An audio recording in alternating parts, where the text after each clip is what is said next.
3, 2, 1, and live. Hello everyone, welcome to day 5 of Craft International Animation Festival 2021 and also day 3 of Meet the Filmmakers. Today we have yet another Meet the Filmmakers of International Competition 4. And now we already have some filmmakers from the program to share with you their experience and also to answer your questions.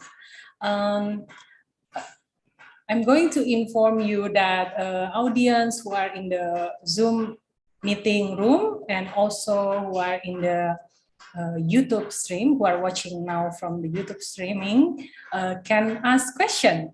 You simply drop the question in the chat, or if you want to turn on the camera, you just raise your hand and we will allow you to turn on the camera.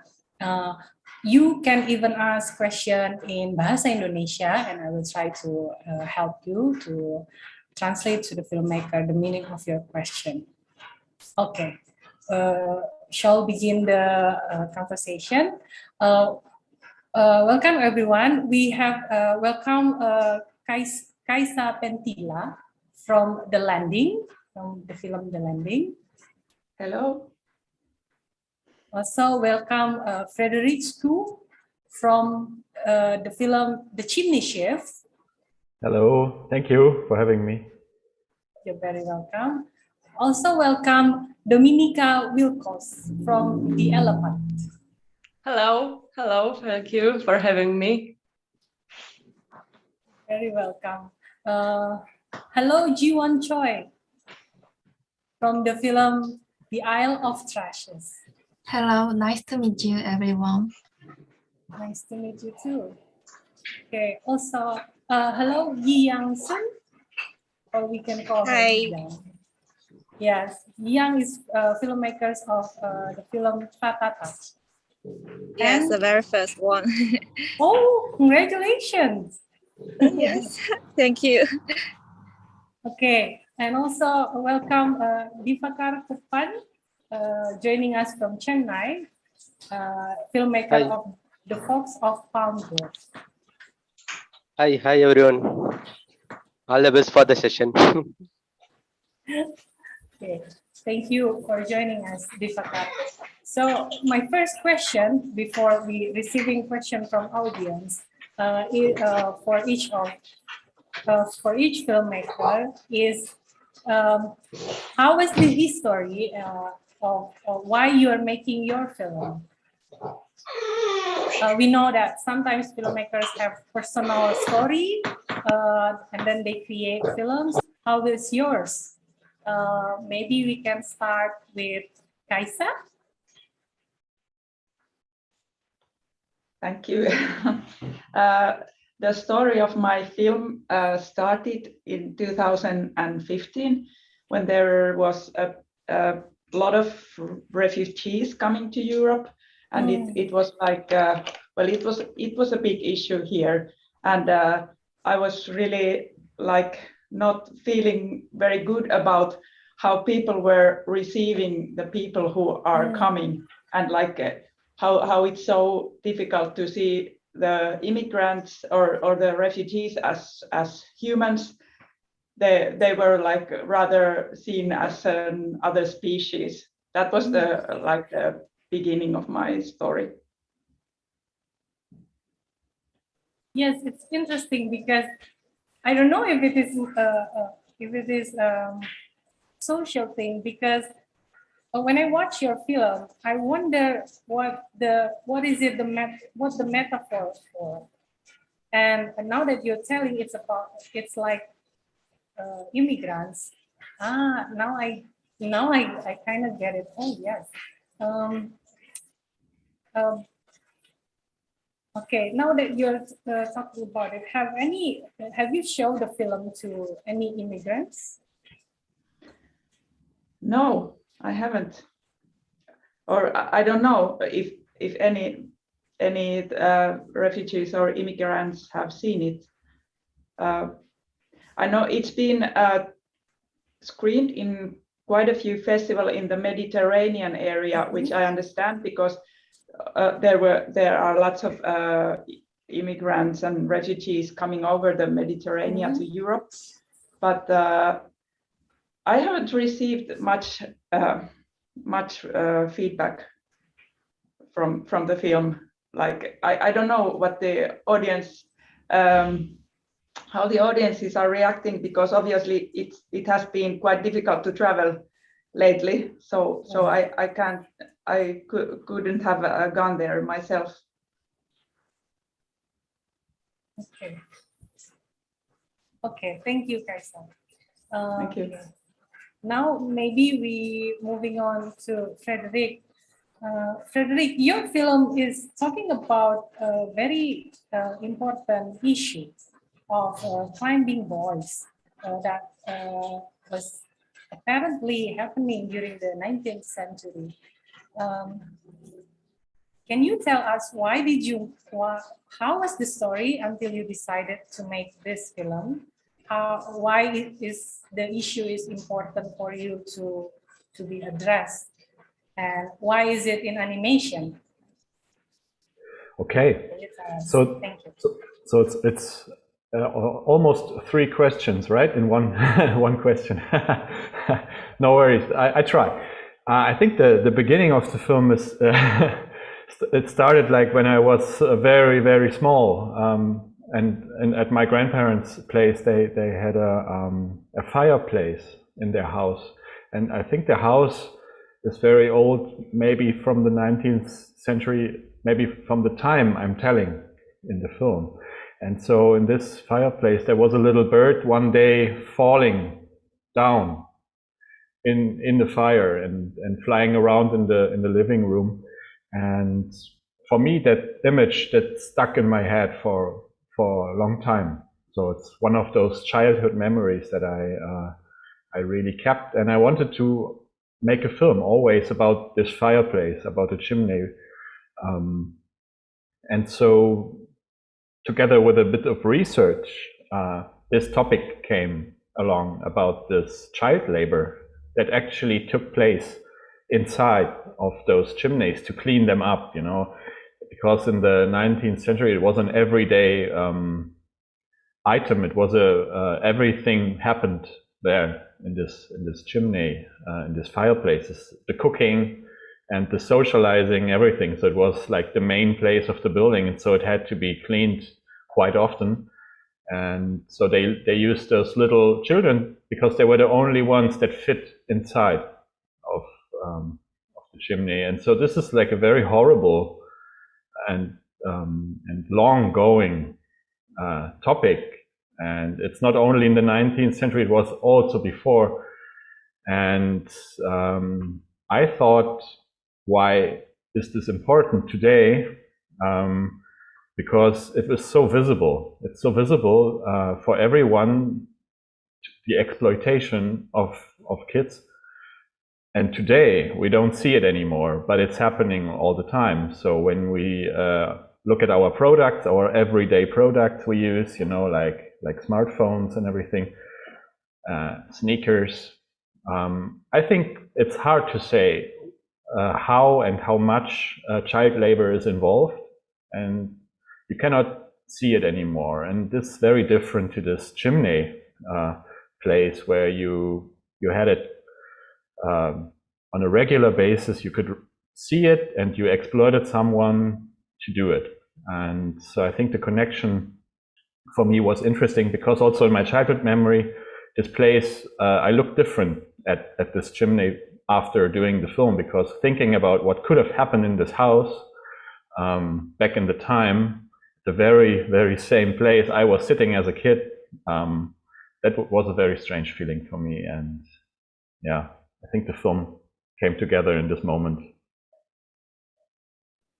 Yes. Now, I'm curious. Do you consider this film as an animated documentary? Yes, I would say so. Even though it's not a documentary about a living person, it's a text based on a text that's very old, but it's an original text. So it's like kind of an interview one of those chimney masters, you know, the older person who was taking the children to do this job, forcing the children to do this job. And it's an original transcript. And I imagined this person, and I found or tried to find a voice for this. So in a way, it's a documentary without the person being alive that said those words, you know? Yes, I will agree that it's a documentary. Okay, for now, we move to Divakar. Okay, Divakar, can you so your film is about the memory of an old man who are living in abroad, who already left India and then living abroad, and then one event bring him to a memory back to the back to his nation. So I was wondering, how was the history until you make this film? Who is this old man? Is he? Do you somehow have relation with this old man? And yes, tell us about that. Tell us about the story behind the decision to make this film. Sure. So I am from a village, so you can see when globalization happened, so India went through a lot of change in last say 10 to 20 years. So many agricultural families in our country, they sold their lands, and many sold their lands and went abroad.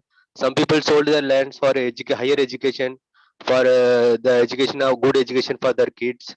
Some people for change of business and for change of commerce, from agriculture to other businesses like hotel business, like resort business. Many people change their occupation. So so only memories agricultural about their agricultural past we hear from our grandfathers.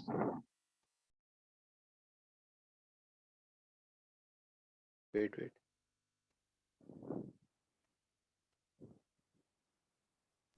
Hello, Divakar.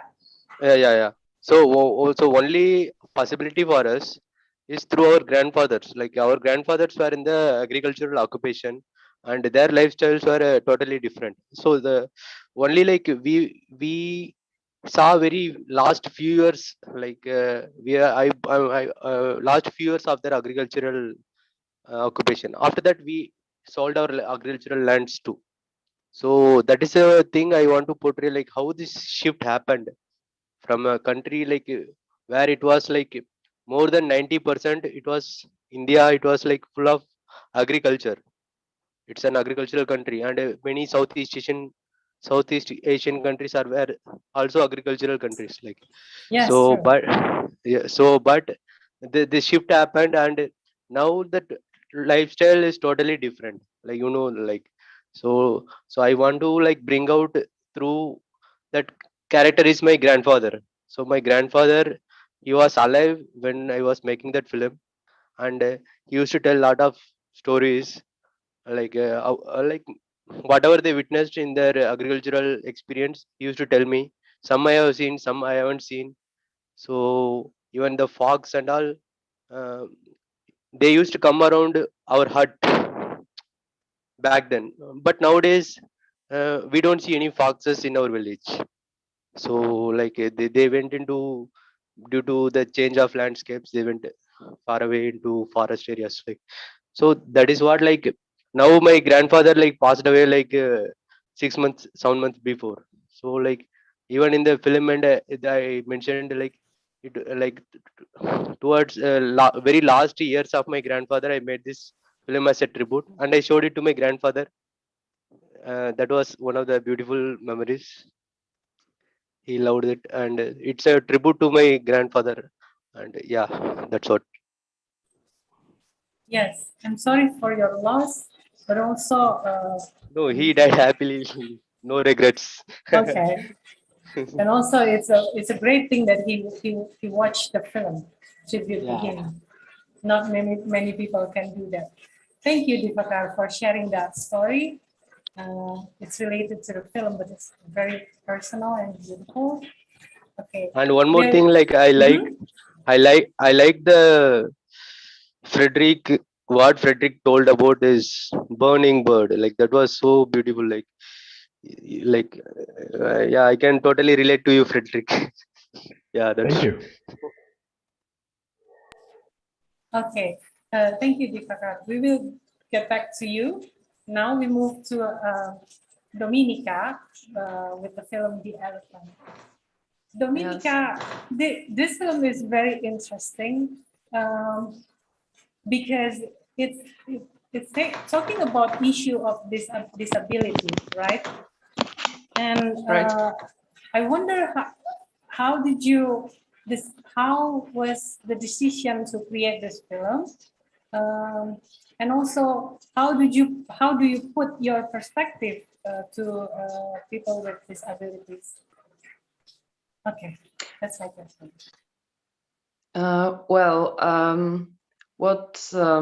What actually brought me to making this film, and what inspired me was an old English poem, and it was actually like a comedian poem. It was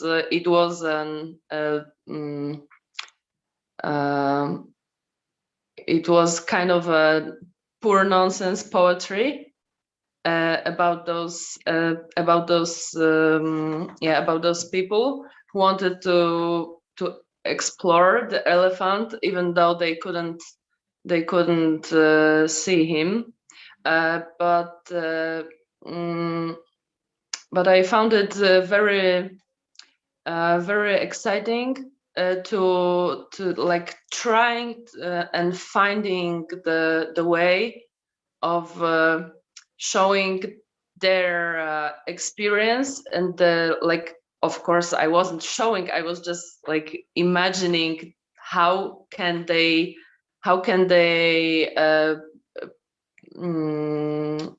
perceive the reality of the sounds and of the like the structures, the noises.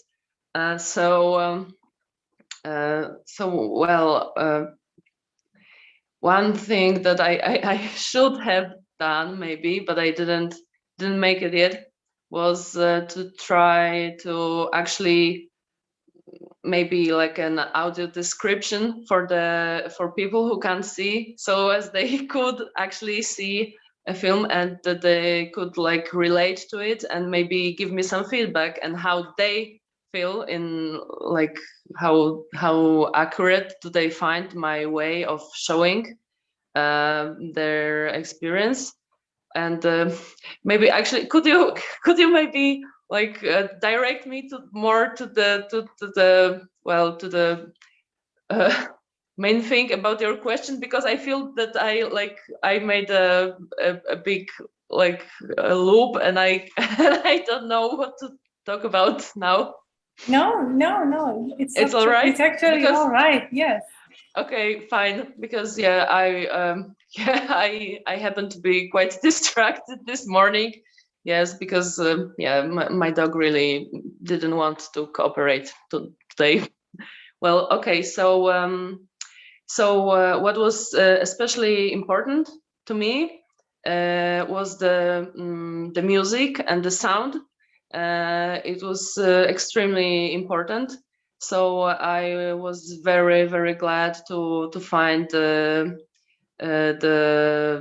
sound designer Ignacy Matuszewski, who really he totally like incorporated my vision of the sound that like I couldn't precisely direct him, but he felt it really really nice. And yeah, definitely without the music and the noises, yeah, it would be a totally different and incomplete movie. And what I also found very attractive, like in the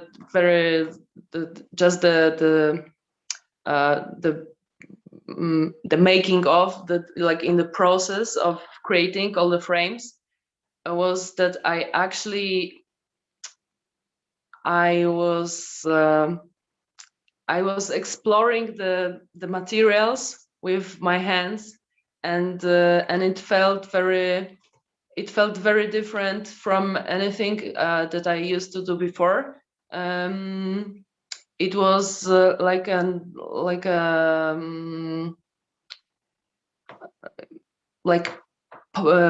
painting and sculpting even a bit, with using this tiny little grains of wheat meal actually on the light box.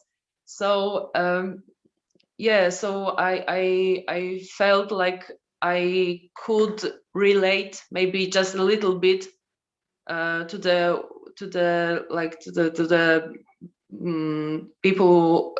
people's perception, like perception of people who can't see or can barely see. So that that feeling with my hands was very important. Yes, it's very interesting. But why elephant, Dominica, among all other animals? Because of the poetry? Yeah, it was completely like taken and inspired directly from the poem, and the funny thing was because in the film it's not really visible, the the statement of the original poem. But the thing is that each of those men approach to the elephant from different angle, from different sides of the elephant, and so and that is visible in a film. But what was actually funny was that each of them made his own statement about the elephant based only on this one part that he actually bumped into. So one was telling that the elephant is a snake because he met his trunk. One told that the elephant is a huge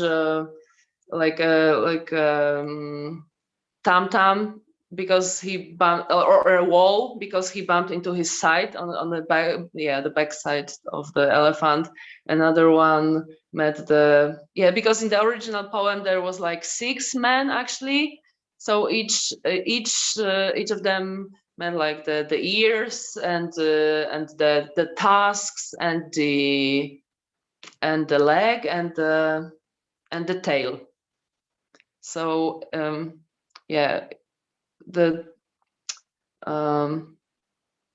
the moral, let's say, of the story was that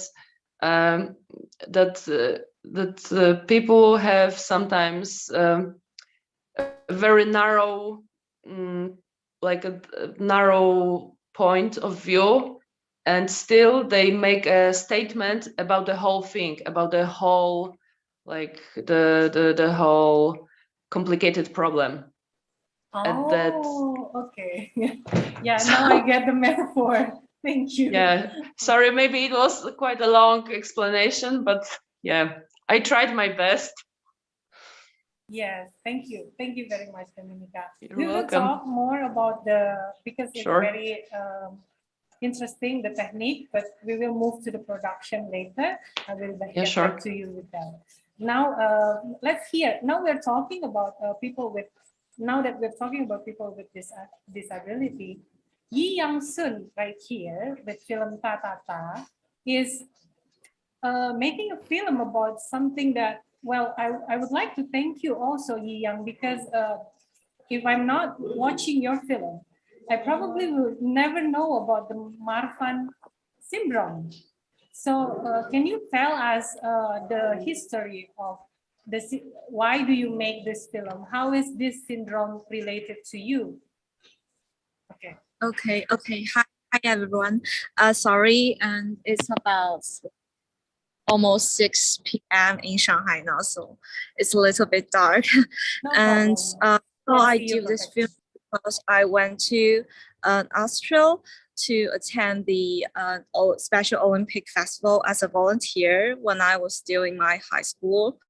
And at the time, I get in touch with those people, especially especially my friends, and he got the Marfan syndrome, and the one you saw in my film called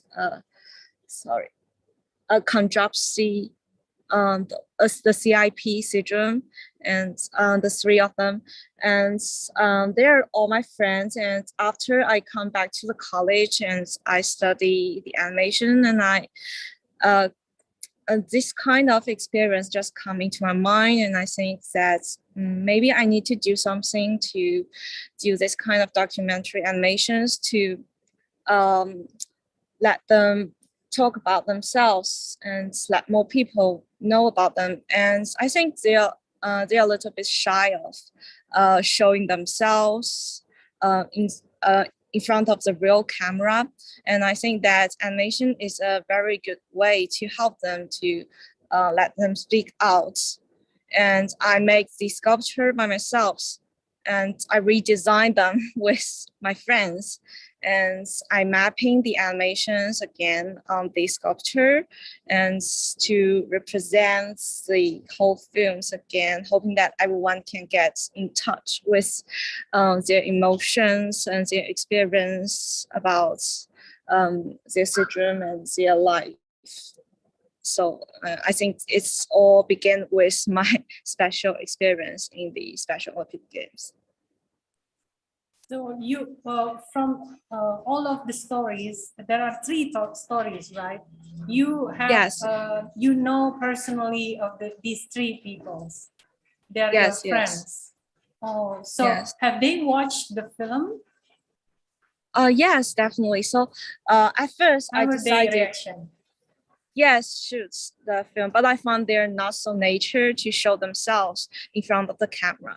So I changed my ways, use animation again. And also I'm really like to use ceramic artworks to do something else. So at first I do sculpture and then do the animations. So I think it's just like very fluently those ideas, and I do those documentary parts of their worlds in my mind, and I try to connect them together to make it into a perfect film. Yeah, something like that. Yes. Okay. Thank you, Yiya. Okay. We will talk again. Oh, is there anything you want to add? Yes, sorry about my time is limited. I still have something to do. Also, if anyone else have the questions, you can directly ask me now. Maybe Yeah, I need to leave. I will check from the audience. If there is no question, then I think okay. You okay. We are Thank happy you so much. I'm so happy to meet you guys. Yes. Currently, no question from the audience. Okay, thank you. Thank then you bye. so much, Yiya. Enjoy your day. Thank you. Okay. Now, before we ask, now we need to go to Jiwon, but before I want to remind the audience in Zoom and in YouTube, drop your question. It's a big opportunity. Pertanyaannya boleh dengan bahasa Indonesia ya teman-teman. Silakan kalau mau ditulis. Okay, sorry, I'm using my language. Okay, finally, so Jiwon, let's talk about your film, The Isle of Treasures. how was the history until you decided to create this film? As you can see from the title of this, the main stage of the animation is an island composed of trashes. So the background of this animation is set in the Great Pacific Garbage Patch, which is an environmental problem in this generation. When I first saw the picture of the garbage patch, I was quite visually shocking. So I felt how serious this is. Then so I wanted to talk about the seriousness of sea pollution through my animation. That's it.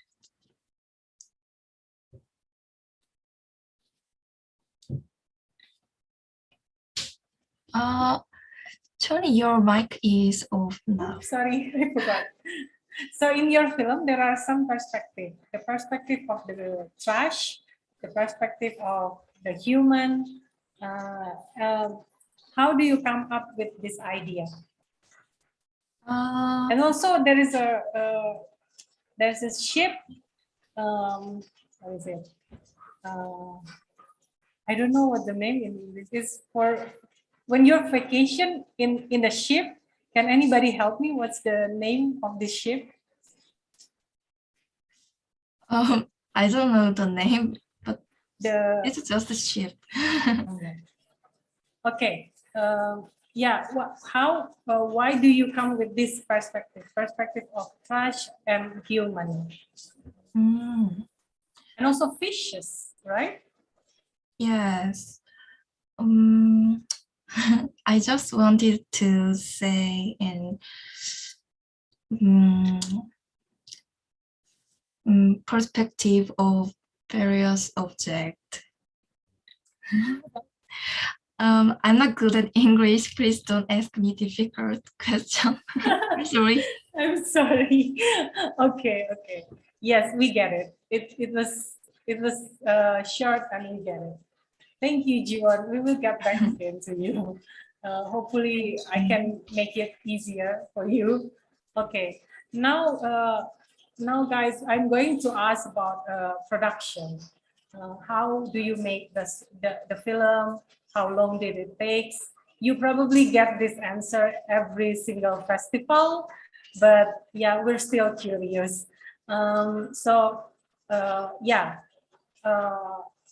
What technique did you use? What material did you use? How long did it take? And how many people involved? Yes. Okay. Let's get back to Kaisa.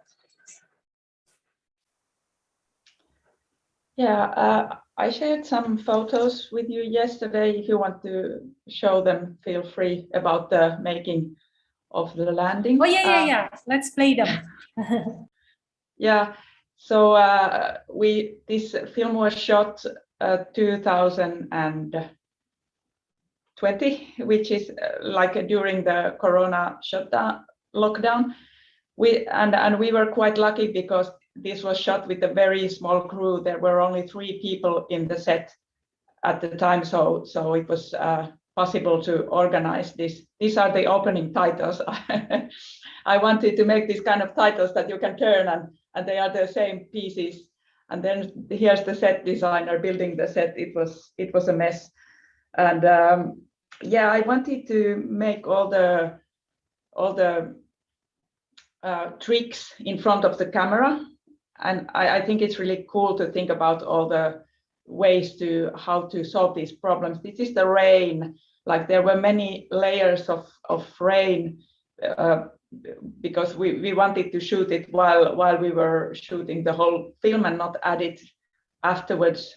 So it was quite complicated to build these frames with all the strings and plastic and not get them tangled with each other. So we had to sort of compare it to the way like this old-fashioned way of making carpets, or I don't know if you I don't know the terms in English, but Waving? where you have sorry, Waving, yeah, how to wave carpets, because there you have a lot of strings and they can't get tangled with each other. So we were sort of taking that technique from waving a carpet when we built terrain. And well, obviously in this picture there is the sea or the water and the houses in the flood. And yeah, we were shooting this we had 50 days for the shooting, and and maybe 2 months to build everything before the shooting. But all the time it was a very small group. There were only maximum like 3, maybe some days there were 4 people there when we had to put up really big things like while building the set. But yeah. And I like to use garbage when in building. This is from making the sound. Like there was this people were in the film. People were eating there, having picnic in the zoo, and that was recording the sound of the eating. that's very Yeah. interesting. During pandemic, so can we call it a pandemic film? Yeah. Oh. Yes. Okay, thank you, Kaisa. Thank It's you. a stop motion, everybody. So let's go to another technique. Frederick, can you tell us about your production? Sure. It's I think it's a mixed technique, right? Yeah, it's a bit mixed. Unfortunately, I don't have a nice set like Kaita. That's very amazing. I love it about those productions that you can make those big sets. Hopefully I can do a film a bit using this soon, those stop motion elements.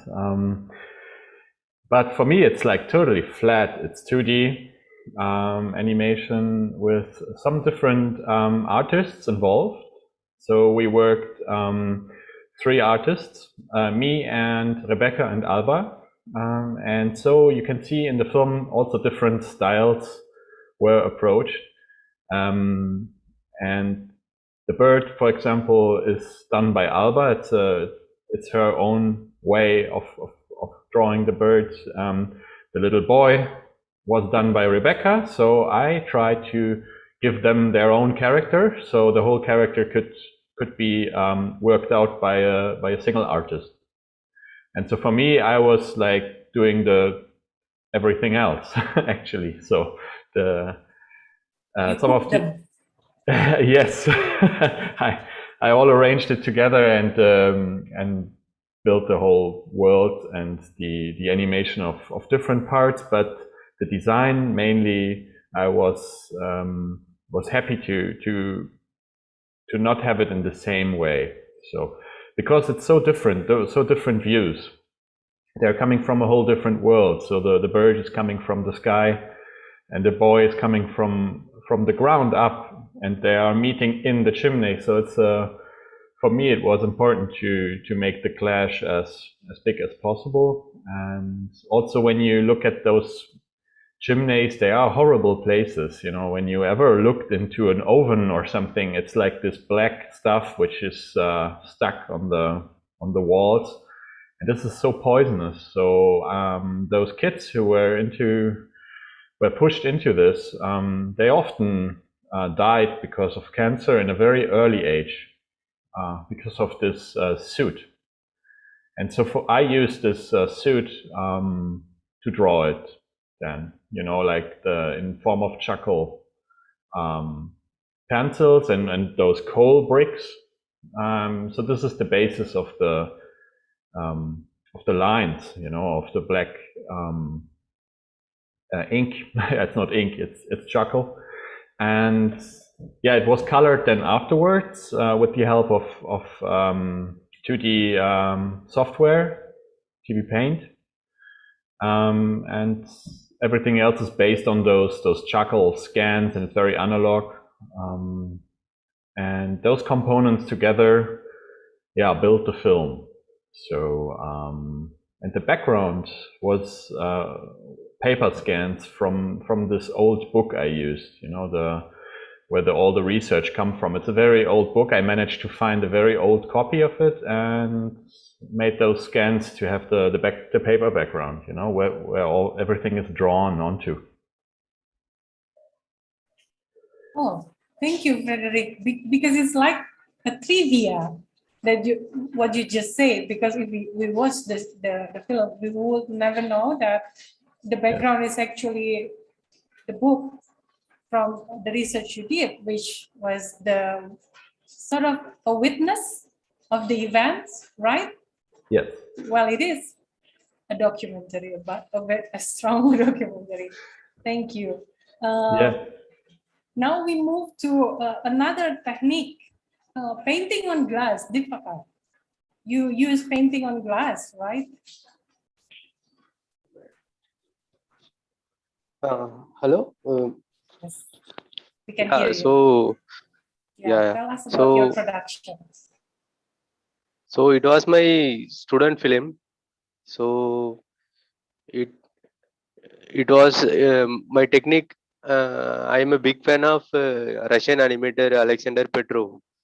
I think he was a guy like all his films are based on paint and glass animation. So I think many would have seen his mind-blowing animation. So, but I like he does everything like using his hands, fingers, like thumb impressions, hand impressions, everything.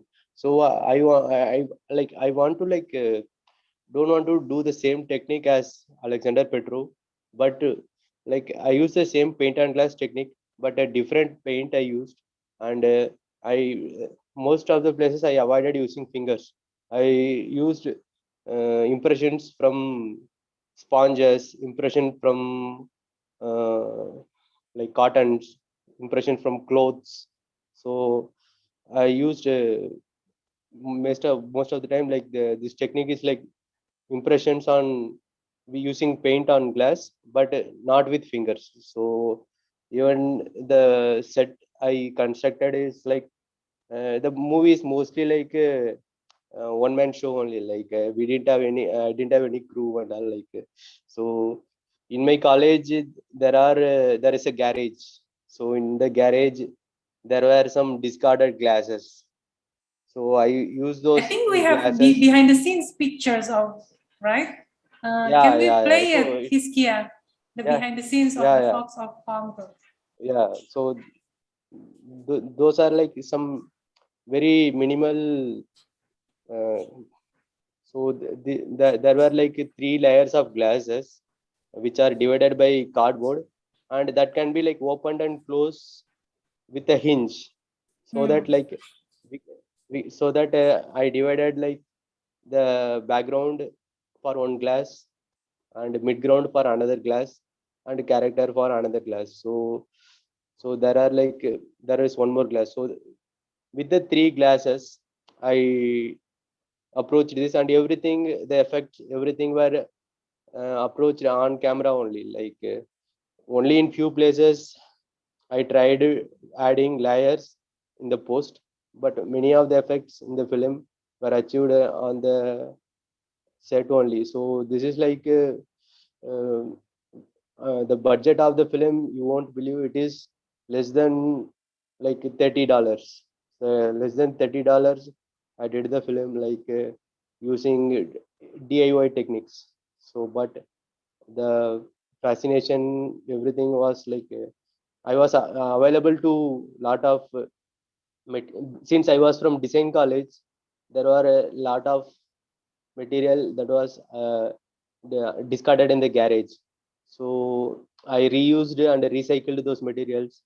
Even for there is another film that is upcoming. For that also, everything I used from the discarded materials.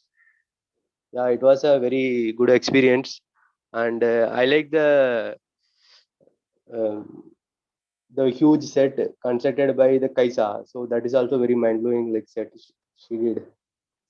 Yeah, it was like very happy to like witness all the filmmakers. All the best for everyone. Yeah.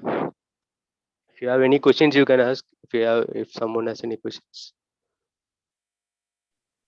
So Divakar, how long did it take to do the production?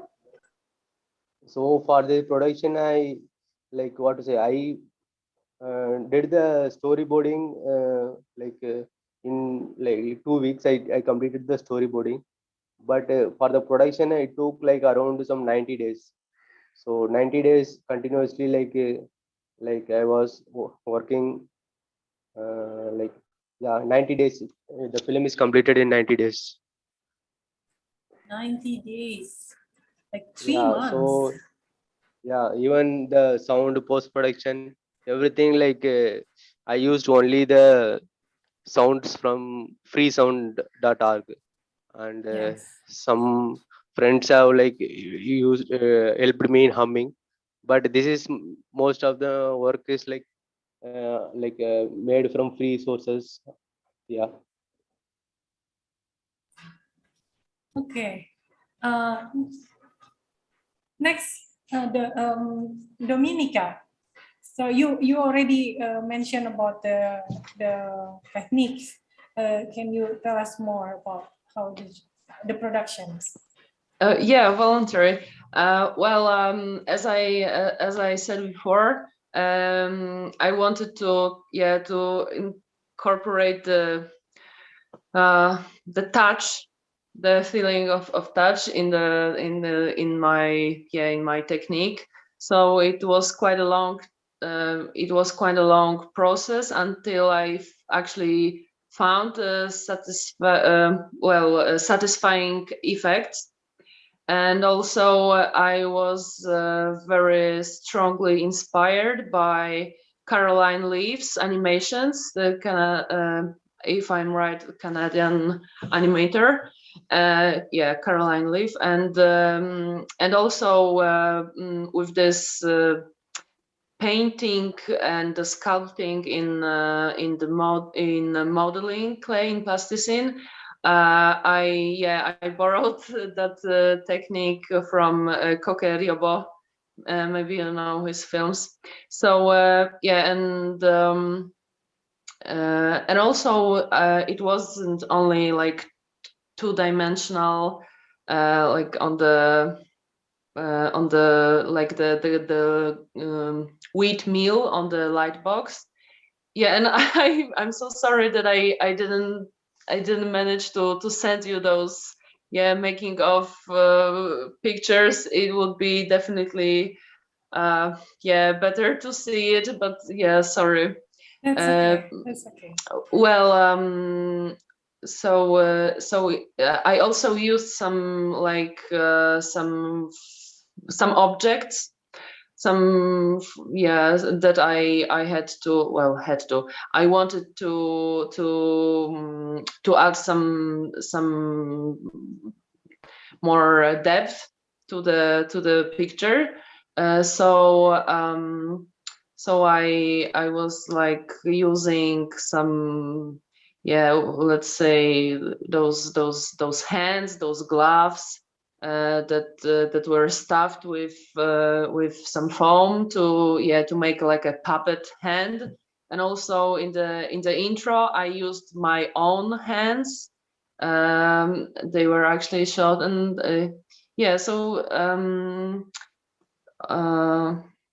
what else? Actually, it was a How long did student it take? film. Yeah, it was quite time consuming, because everything I did myself. Of course, my promoters, my supervisor, she helped me a lot, but more about the like she was very inspiring, but actually it is like one person movie, let's say, and of course the sound designer. So it took me honestly, it took like 1.5 years, but well, I still was studying, and I had other stuff to do, so I had to share my time between other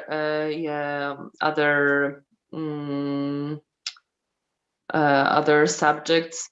So yeah, I think it was quite a long time, but and it also was quite hard for me because I prefer, like, in my everyday like creations, like, let's say, I prefer like quick effects. Like I'm not very patient, so I couldn't wait to see the effects. And so it was also like emotionally it was hard for me to continue. But yeah, I'm very glad that I made it. Okay, thank you, Dominica. Okay. You're welcome. Thank you for your questions. Okay, now we move to G1. Yeah, your film have so many details, like yes. all the trashes. How many people work with you? Did you create all of them by yourself? Because it's talking about trash and so many kind of trash. Can you tell us about your production? Yes. I think the core of this animation is reality. So I adopted stop motion method. I thought stop motion can express realistic textures and environment of it. And also I used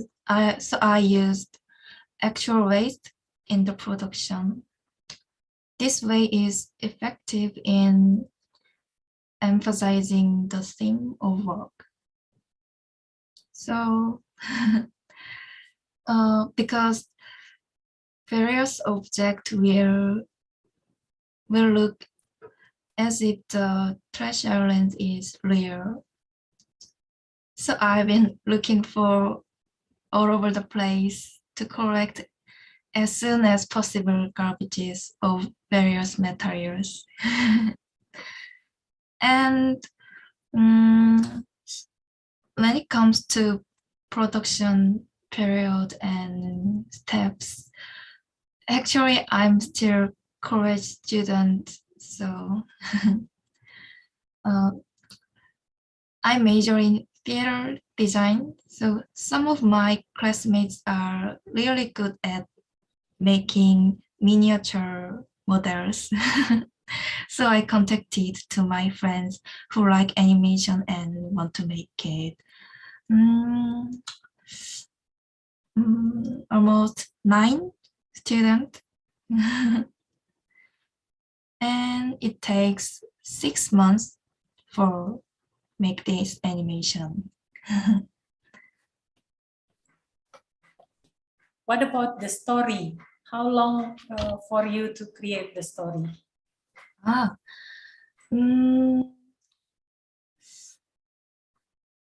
It takes really short period, about a week, I think. I don't remember actually. Well, meaning you're very good at making stories. Some people don't go that fast. Thank you. Okay, thank you, Jiwon. Okay, now we have question from YouTube viewers. To all filmmakers, the question is from Petrus Cristianto. to all filmmakers, how is the distribution planning of your film? Okay, maybe we start again with Kaisa. I think main in international distribution will be through festivals.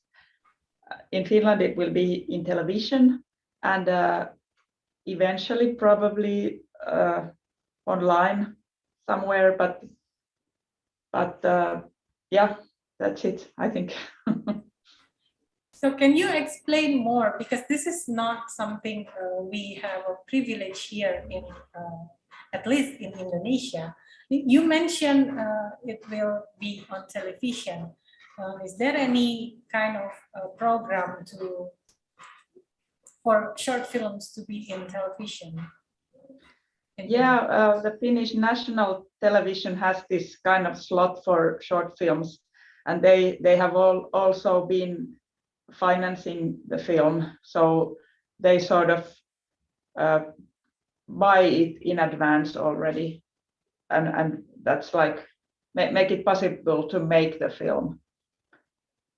Yeah, that's the system. We have the we can get money from Finnish Film Foundation and television, but we need the both of them, and then there is also a promotion center for audiovisual culture, and it's even better to have all the three to finance the film, and then like without the television it's not possible. The others don't give money unless the television is involved, because there has to be a distributor for the film. Okay, so you don't do the distribution by yourself? No, I have a producer, and I think he would be happy to sell it also abroad to other foreign televisions. But with short films, as you said, you don't have a slot for short films in Indonesia, and I think it's the system. The problem is same in many countries. So maybe French art is one option, but the possibilities are very few to sell a short film. Okay, what about Frederick? I think you have a company to distribute your film, or you do it by, tell us about it. Yeah, thanks. We don't have a separate, in this case, we don't have a separate distribution company. It's all down in our studio. And Fabian, my producer and also the co-founder of the studio, he's very good. He has a very good sense for this distribution. And of course, like Kaisa said, the first priority are the festivals.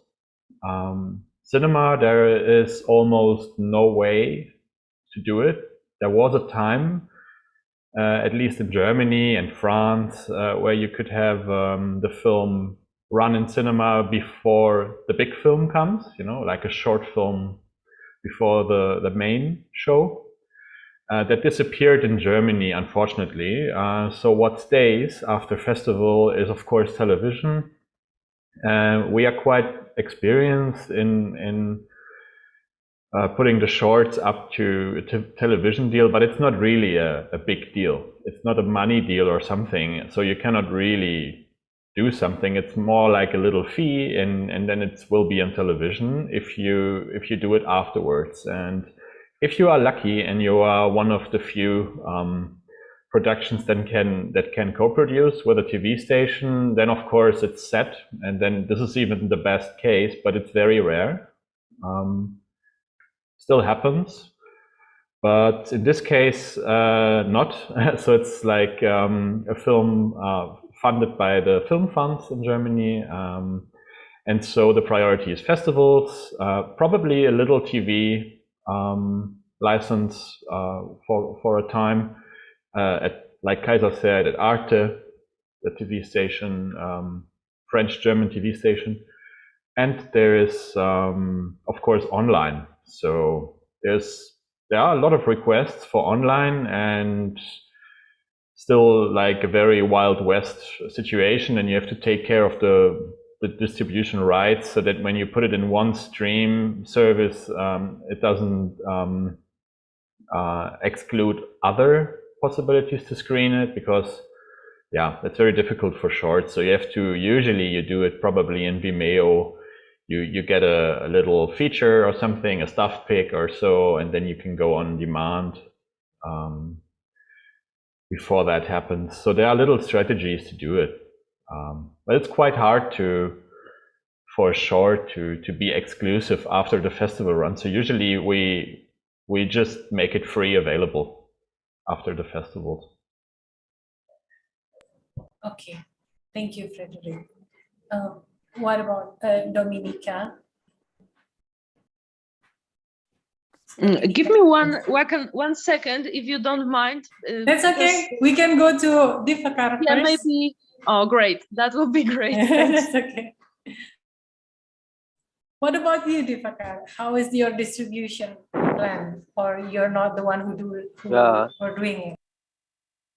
So like in my case, it was like it was my, as I told before, it was my graduation film. So as soon as I graduated, my film started winning several awards and several selections. So I was confused, like what to do with this. Like many people approached through mail for the distribution, and they were asking for a lot of formalities, like you see, they were asking for music cue sheet. There is something called music cue sheet. So Yeah. since in my case, like everything was music was taken from free sound dot, like copyright free sources. So like I didn't add.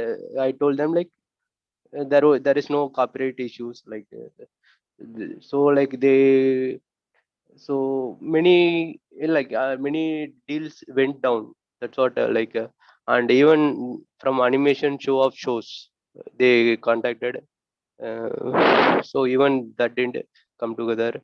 But nowadays there is OTT, and there are sites like Fander, Movie, and there are many, like even in YouTube there is sites like Omeleto, Shot of the Week.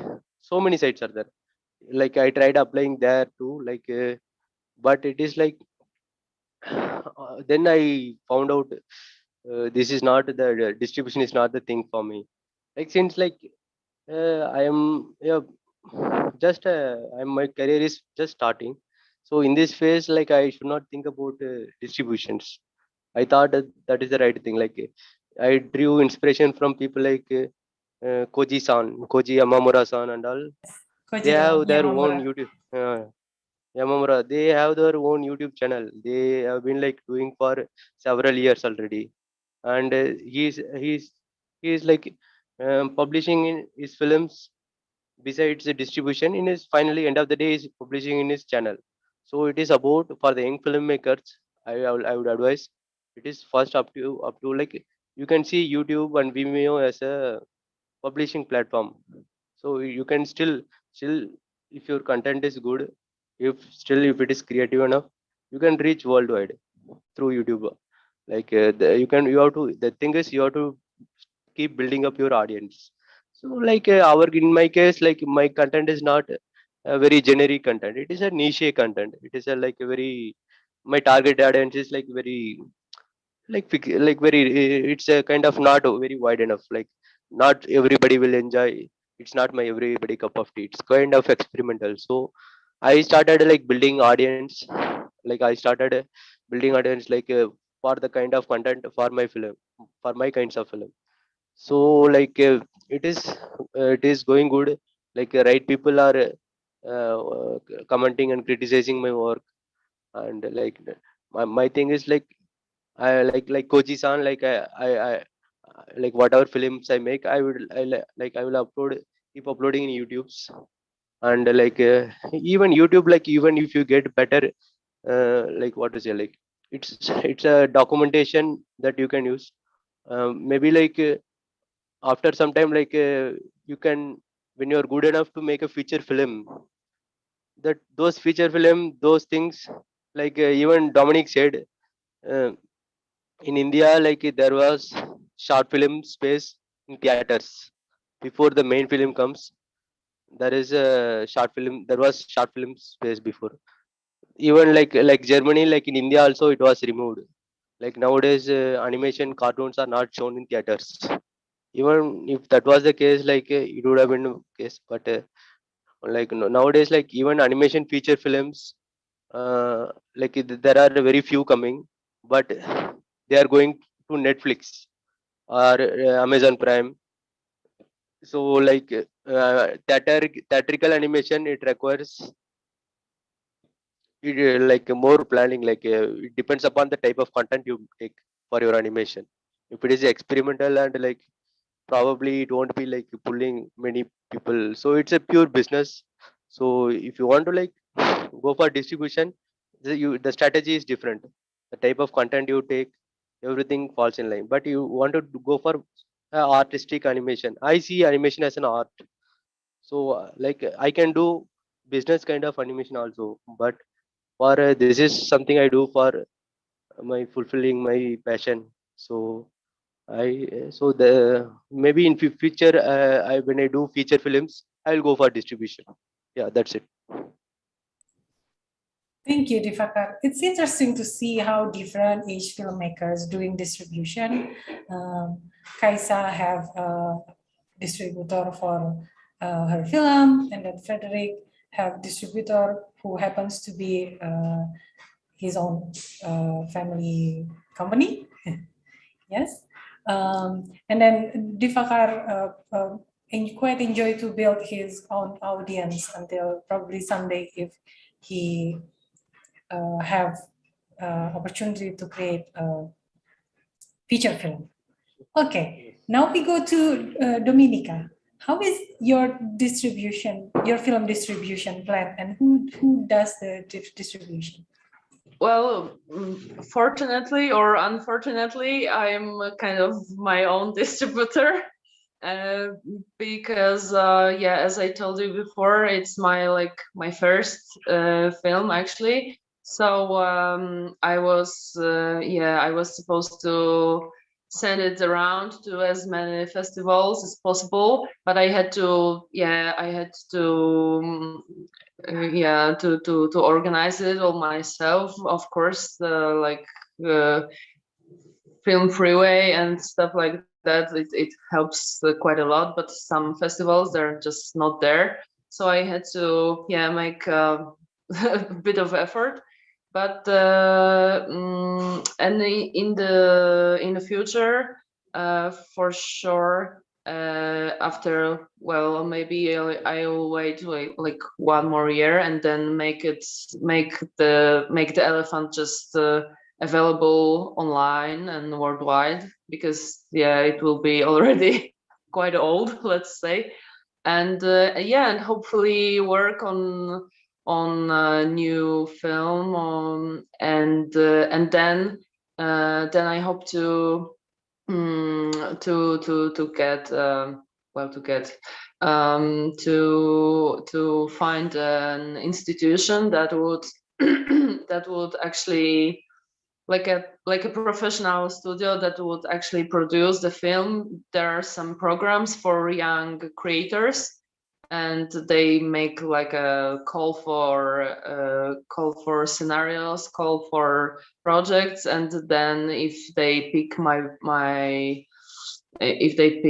idea, then they just produce it and distribute it as they want to, as we would like to, as we so yeah, for now I had to care about the distribution myself.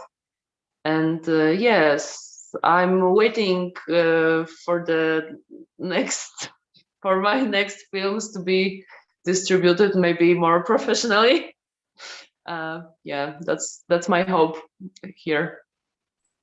Okay, hopefully soon Dominica will get distributor. Okay.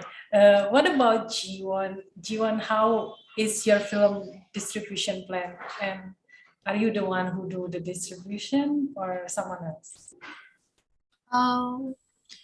Recently, I was contacted by a distribution agency in Korea. They only deal with animation. So I think I got a good opportunity. Anyway, I want to submit this animation, especially to environmental film festivals. That's it. Okay. Yes, yes, of course. It's very suitable for any environmental theme festival. Okay. Thank you, Jiwon, and everything, and everyone else sharing your distribution. Okay, so we have a little bit more time for my last question for all the filmmakers. What would the future hold for your creation? Are you going to make another film? Is it another short film or feature film? Or are you even already in a project now? Would you share it with us?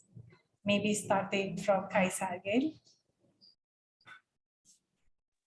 Yeah, actually, I'm in development stage with a feature film that I'm making together with my colleague Leena Jääskeläinen.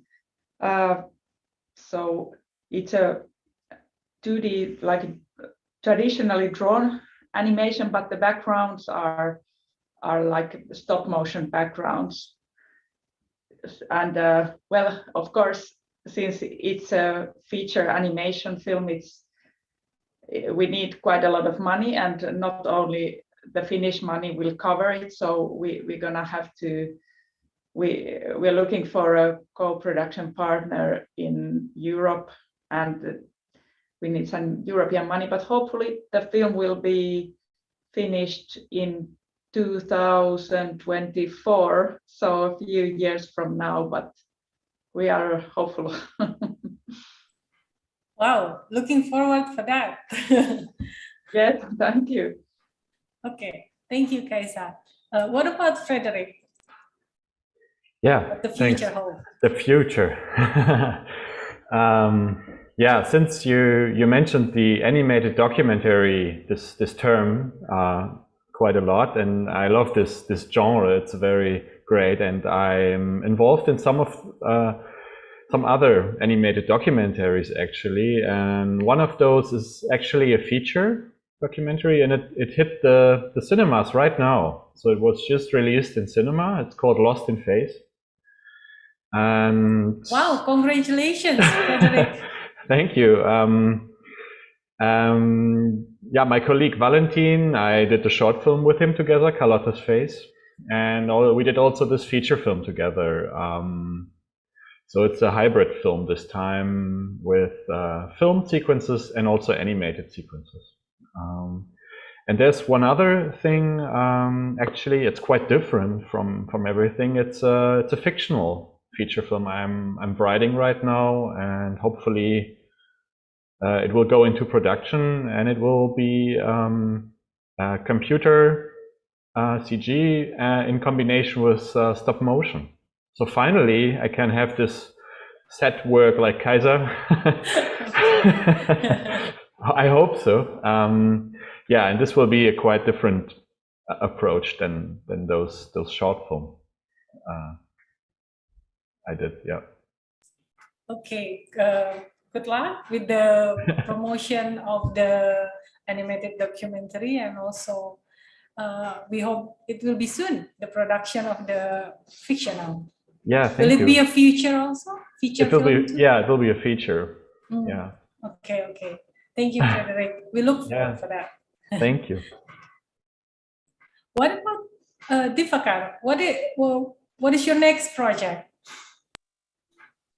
Yeah, like it is always they say like starting a project is easy, but arriving at the finish line is very difficult.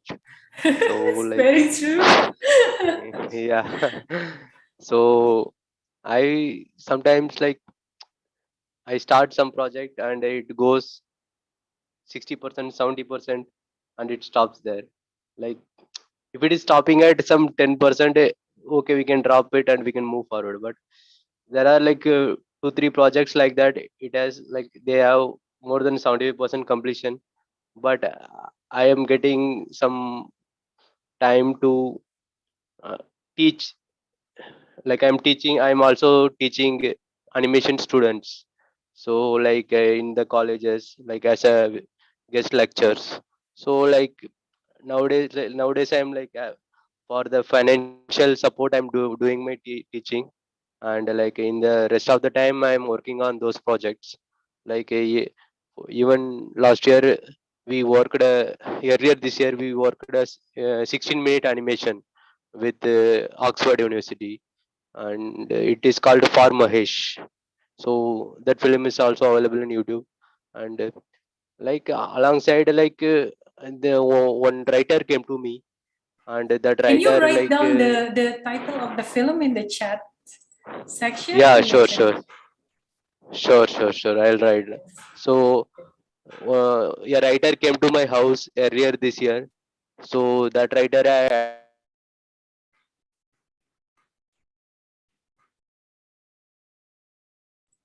You are mute, Divakar.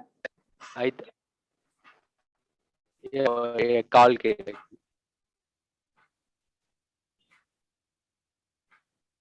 Hello. 1 minute. Yeah, am I audible now? Yes. Yes. Yes. Yes. Yeah. So a writer came like his script was like very experimental. Like many people like they are not ready to work with him. So like I felt pity for him. Like, but when I went through his work, his writing was like crazy. Like it can be like the next Dune also. But that guy, like many people, he is not able to convince his script to the animators and the production houses. So like that guy, not all people are blessed with all the skills, right? Some people are good at work, but they won't be able to convince or explain their work. So like I am working with this that guy like to convert that book into graphic novel first. So that graphic novel can be a future film also. Like, so I'm trying to help others nowadays, mostly like through teaching and through collaboration. Like these short films, like any day I can work these short films. They are like personal projects, but there are things out there like which I can do to other people to help them to create their vision also. Yeah, that's what I'm doing now. Yeah. Very nice. We look forward for the one that is 70% or 60% progress. Yeah, Hopefully, maybe in next year I'll send you one of the work to yes, craft. craft Yeah. will be in the next 2 years. It's a biennial. So take your Yeah, time. anytime when it happens. Yeah. Okay, thank you, Divakar. And Yeah. Dominica, do you? You went mute. Sorry, do you have? Okay. Sometimes I just click mute. I don't know why. Sure. uh, do you have current ongoing project or the future? Oh, well, I have one idea for the next film that I really hope that will be like my professional debut. And yeah, and I want to work on one of Mikhail Bulhakov's stories. And well, that's all I actually can tell now, because it's everything still like it's not even in the conceptual phase, let's say. So it's just there in the back of my head, and yeah, and I'm trying to force myself to finally just start it. And also, as you told before, it's easy to start a new project, but it is hard to finish it. So yeah, I totally agree with that. But I hope to, I hope that I will, I will start it soon. Yes, we look forward for that, for your professional debut. We already like your pre-professional debut. Oh, I'm very glad to hear that. Okay, what about Jiwon? Do you have project now or in the future? If I can, I really want to make a feature animation. But still, I'm trying to grow by making more short stories. But I also started a project now. This is also a short stop motion animation dealing some social problems. Yes, I'll continue to making works like it or deliver some good messages to people.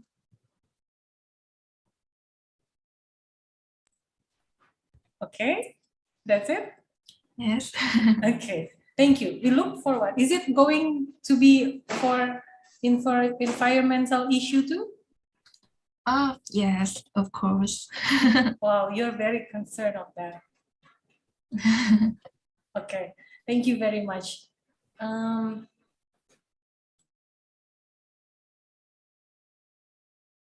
There is a question, Nusaiba, from Indonesia University of Education. The question is, if I could watch, where can I watch all of this short film project? Okay, Nusaiba, it's in craftanimfest.org. Craftanimfest.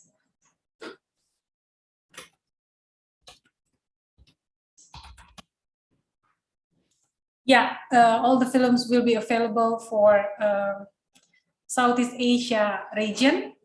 We are Geotak Southeast Asia until 30 of October, which means tomorrow at midnight in Indonesia, in Western Indonesia.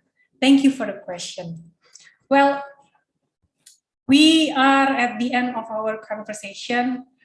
Thank you so much, all of you guys, filmmakers and participants who are in the Zoom meeting, who are there with me for 90 minutes of asking you questions.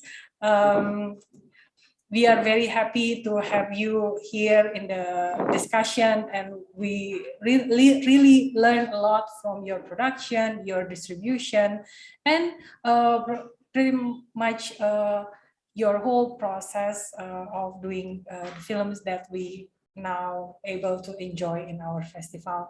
Thank you very much for your film and also for sharing today. We look forward for your next works. And for the people in audience, don't forget their film is still available in craftanimfest.org for the region of Southeast Asia. Please vote at the end of the film because there will be audience award. At the end of the film, at the end of the program, you will find a QR code. Please vote for their film if you have favorite one. Thank you so much, everybody. Thank you, Frederick. Thank you, Jiwon. Thank you, Kaisa. Thank you, Dominica. Thank you. Thank you so much. And Thank you, everyone. thank you, everyone. Thank you. Thank you all. Bye. Bye. Take care. Thanks. Nice talking to you. Bye.